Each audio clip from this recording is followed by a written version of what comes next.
As a society, we are becoming ever more aware of the need to reduce, reuse and recycle. We are still sending too much material to be buried in landfill sites. But where to start? We know we have a global problem with waste, but what does that mean locally? The answer is to focus on the waste in our everyday lives, our homes and our kitchens.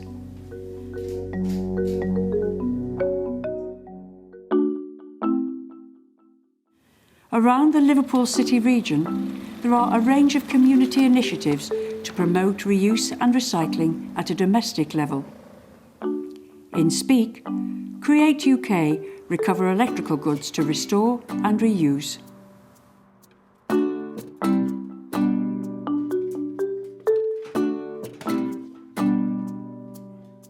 We currently work with councils, retailers and more with housing associations, and our role is to collect goods or have goods delivered to us, predominantly white goods, washing machines, fridges, freezers, cookers, etc., etc.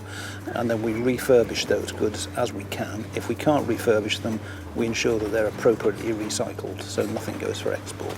And then we supply those on from our warehouse here and through other charities to low-income households within the community. The lads will go out, pick it up and assess if it can be reused. Then if it can be reused, we'll strip the parts, check it all, it's all working, change brushes, change pumps, change thermostats on refrigeration, clean it up and basically sell it on. If it doesn't get reused, we'll salvage what we can, like working parts, like a motor or doors and stuff like that. And the rest we'll just send off for recycling.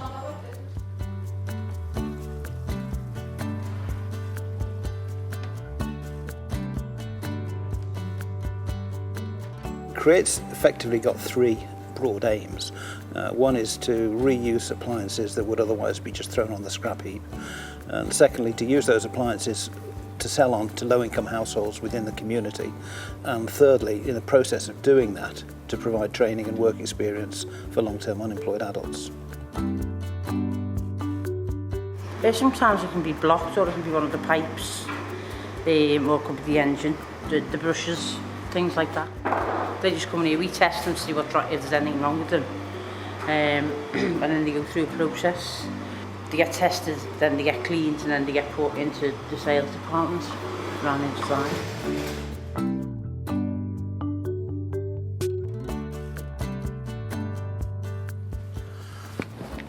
The only slight problem you always get with fridges, it's cosmetic because they're fairly soft metal. But if there might be the odd scratch on the outside, but inside, once we've refurbished it, they're as good as new. There is always more to go wrong with washing machines than anything else. Anything mechanical always gives it the potential problems. So we double check, treble check everything before it goes out. That's why we give 6-month warranty on it. So if there's any problems whatsoever, they're fully covered. I think the country has become a big throwaway society, and I think a lot of waste can be prevented through the reuse rather than scrapping it. I promote the reuse more.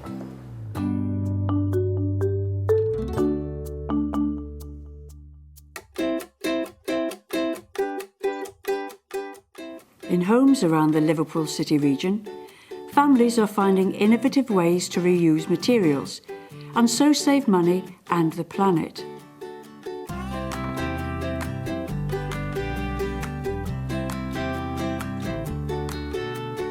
My daughters are both into something called Comic-Con, which is a big convention for people who use science fiction, play games, watch Japanese anime, manga, that kind of thing.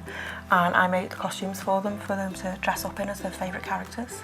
They come to me and say, "Mum, can I be so-and-so?" And then we make them into so-and-so, hopefully. Some of it's recycled, some of it's new, some of it's borrowed off another costume from last time. We specifically make them because a lot of the things you just can't buy because they don't exist.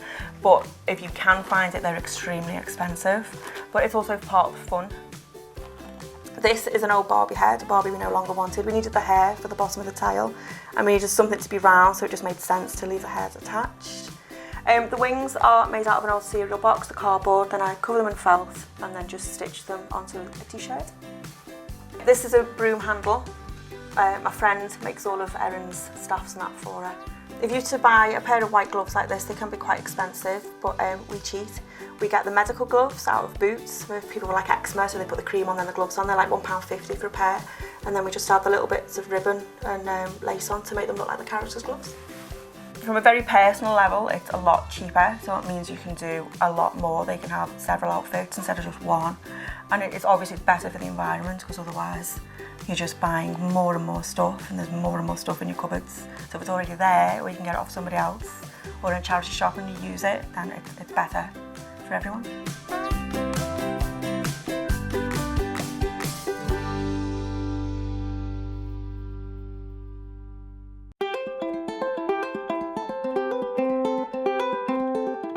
What to do with waste clothes and other textiles has been a long-standing issue. Our region throws away 21,000 tonnes of clothing each year, which could be passed on or donated to charity for reuse or recycling. Merseyside Recycling and Waste Authority has brought together a range of charities, local authorities and other partners to discuss the problem. My name is Karen O'Donoghue. I am the chair of the Merseyside Textiles Forum. So the Merseyside Textiles Forum was set up in the beginning of 2012. It came from an idea that the Merseyside Recycling and Waste Authority wanted to try and get more textiles out of the residual bins across the city. So it goes into landfill, and we're trying to get more of that textiles out of landfill that could actually be resold or recycled. When we say textiles, it's not just clothing. So we're looking at finding channels for your duvets, your pillows, your unwanted carpets. It's all textile products. When you look at terms of landfill, textiles is something that takes a really long time to break down and sort of degrade within the landfill. It's something that also, when you look at the materials recycling facilities, so the MRF where all the recycling gets processed, so when people put things in the wrong bins, if they put some clothing in with their recycling with the papers and plastic bottles, it gets caught up in the machinery. The machinery then will be then taken apart to work, so it slows all the processes down. So it's actually a real problem within the waste stream if it gets in the wrong bin. So what we have as the forum, we've created a pot of money with MRWAs to create projects that we can trial with a view to running them long term, to access, if you like, that textile stock that's out there to benefit charities or the broader community in some way. So for example, if you're a student within the City of Liverpool, or any of the universities, so University of Liverpool or John Moores University, there are some blue banks, so clothing banks that are dotted around the city that have got the Merseyside Textiles Forum logo on them. And students can actually, when they're leaving or they're having a sort out of their wardrobe in their halls, they can actually bag up their unwanted clothing, bits and pieces that they no longer need, and then tie it up and put it into one of those clothing bags. Every single one of them is serviced by a member of Merseyside Textiles Forum, and they'll take those bags of unwanted items and then they're taken to the local charity that's processing them, and then they'll be sold in that charity shop and obviously sold to benefit that charity. Actually, please don't put your textiles, your unwanted clothes in your residual bin. Take it to a charity shop, take it to if you see a clothing bank for a charity, a registered charity, or one of the Merseyside Textiles Forum blue banks across the city, take it there. A lot of the charity members will also do collections from your household, so again, that's another fantastic, easy way to get rid of your unwanted clothing and textiles. The key thing is just really understanding that actually, don't put it in the bin. It needs to go to a charity route because it causes so many problems, but actually the charities all need that clothing or that textile stock.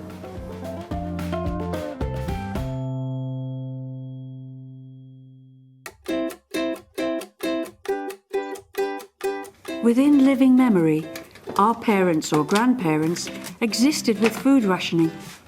Reusing leftovers became one of their key cooking skills.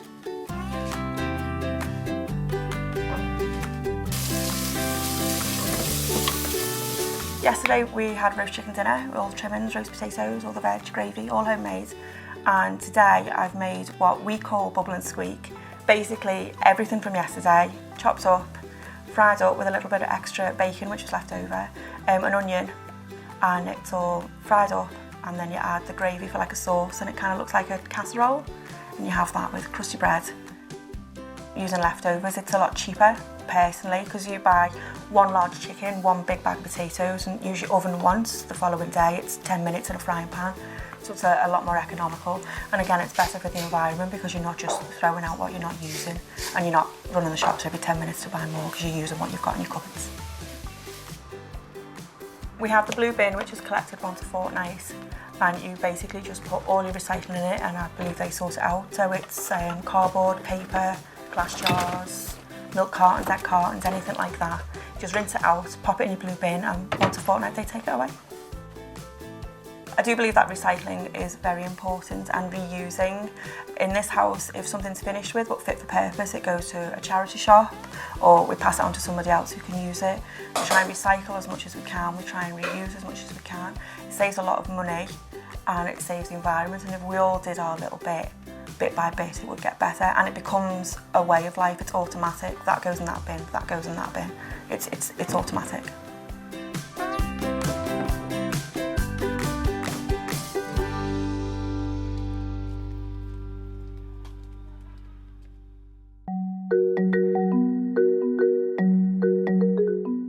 After the break, we will see more examples of how to go green at home. Children in Walton start to learn healthy cooking skills at an early age, and we see worms in Crosby that are eating 3 times their own body weight in waste.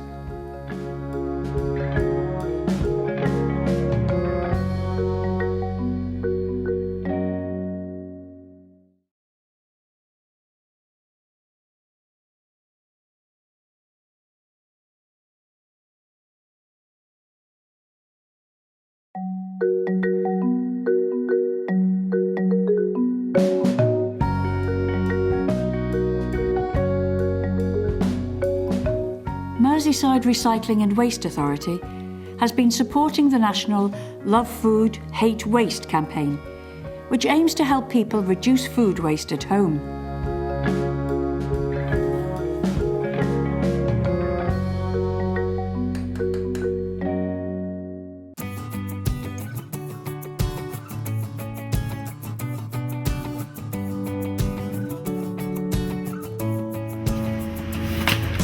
The main messages from the Love Food, Hate Waste campaign is that wasting food is expensive.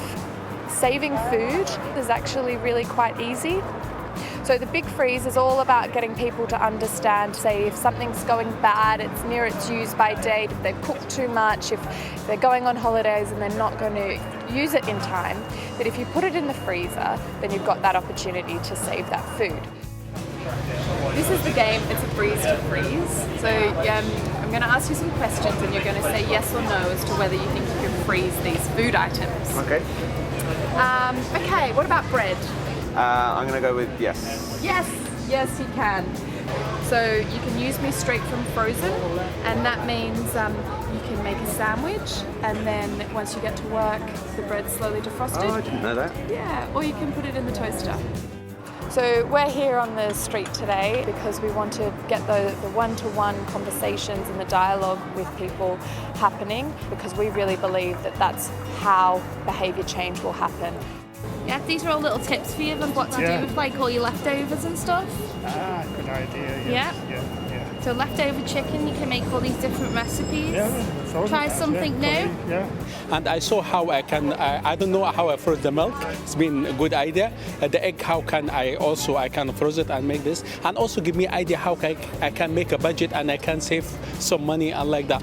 And it's come with a good idea and really I enjoy it and it's good. Well, there's a couple of things I've learned. One is that you can separate eggs and freeze them. I didn't know that. I knew the bread defrosting in the fridge as opposed to just taking it straight out of the freezer into the kitchen. I think we don't need to sort of say, look at the stuff that's getting thrown away and the wastage. It's criminal, isn't it, really, when you think about it? Everyone can do something differently in their home to save food.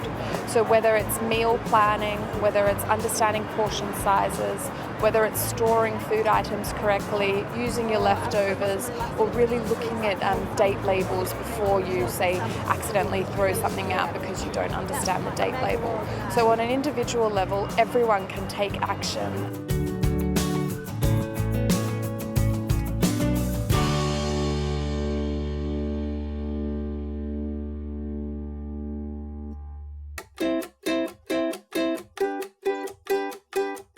Some districts in the Liverpool City region collect food waste, and all of them have a green waste collection. However, many householders see the value of recycling this organic waste themselves to create compost for gardening. I started gardening about 25 years ago. Basically, my dad gave me 2 tomato plants and a container. There's nothing quite like the taste of fresh food. Okay, so this is our trusty compost bin. It provides loads of soil for us, for our pots, for growing food in, which we do in our yard. So we take material from the kitchen, so that's kind of veg peelings, coffee grounds, tea bags, mixed with some old newspaper, brown paper, cardboard, things like that, and any kind of dead, dried plants from the garden, so long as it's not diseased. So some nice sort of twiggy stuff. Give it a good shake. Put it in, fork it over. This lets the air through and helps us get a good compost. This is our miniature worm bin or miniature compost bin, and it's using tiger or brandling worms which eat up to 4 times their body weight in food waste.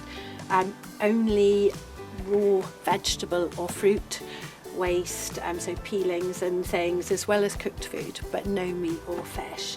And it's really easy. It's a basic cheapy container, some holes in the bottom, little layer of soil, in go your worms, and some bedding for the worms, which is just shredded damp newspaper. And then the worms will eat the food, and you can put it in regularly, and you end up with a product called black gold, which is a really rich compost for your soil. I also use different containers for planting things in. I really don't like throwing things away, particularly things that have got a memory. So I try and use them either in the garden or in the house. And this is a drum that was a friend of mine was emigrating to New Zealand, and the top had gradually worn away, but it makes a beautiful container in the garden for flowers or bulbs. Similarly, little cups that I like, either because they're pretty or they've got memories, are great with small spring bulbs in. It's a great way of reusing, and your memory's still alive too.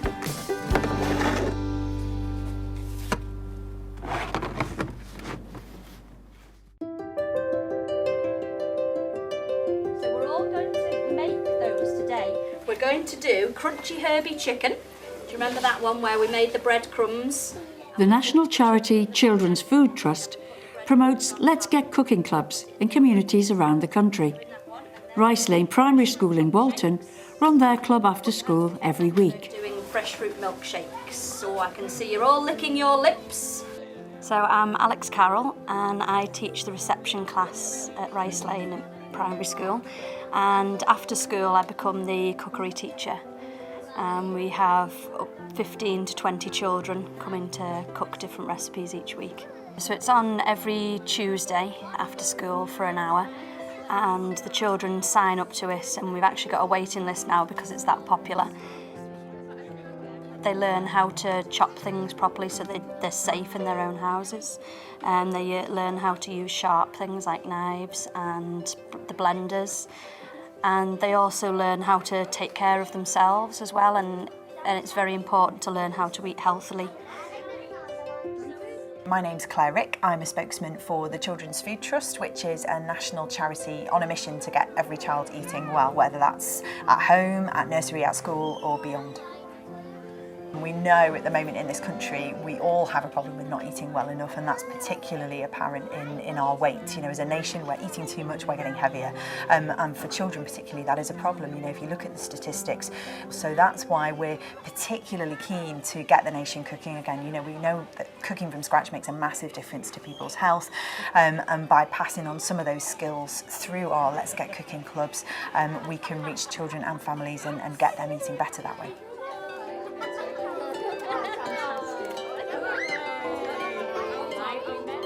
I think it's important to teach the children that a brown banana can still be used to make a smoothie. In fact, it often tastes better if the banana has gone brown. But also for safety reasons, it's also important to teach the children when something has gone off and it can't be used on the other hand.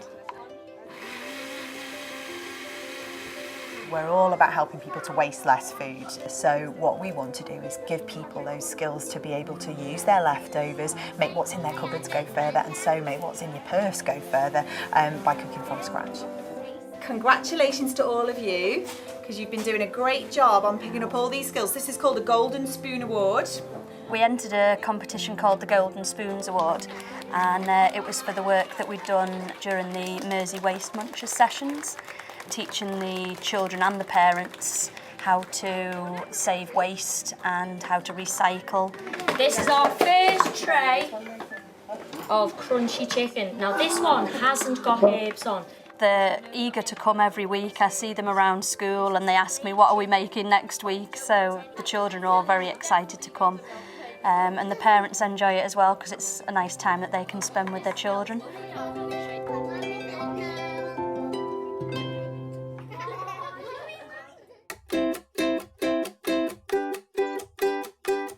All around the Liverpool City region, we are becoming more and more used to the idea of sorting and saving recyclable materials in our homes.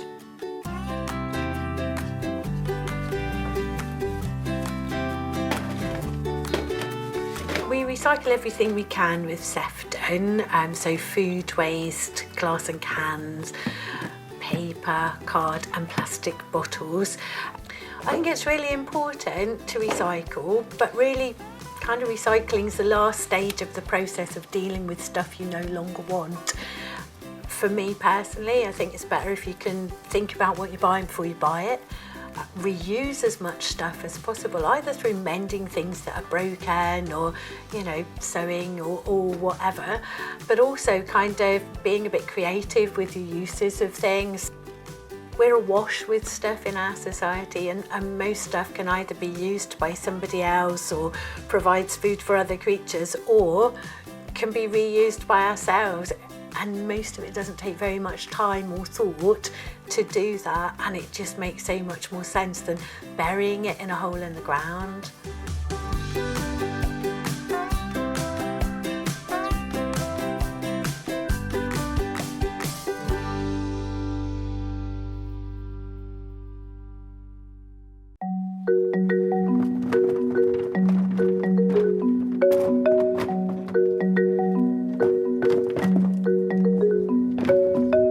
Reducing waste begins at home. We may think that one person's actions cannot make a significant difference, but together, the sum of our individual actions can achieve great things. If we steadily change the way we live, in small, easy steps, we can rebalance our relationship with waste in the home and see it as a valuable resource. Each one of us has the power to help create a more sustainable future.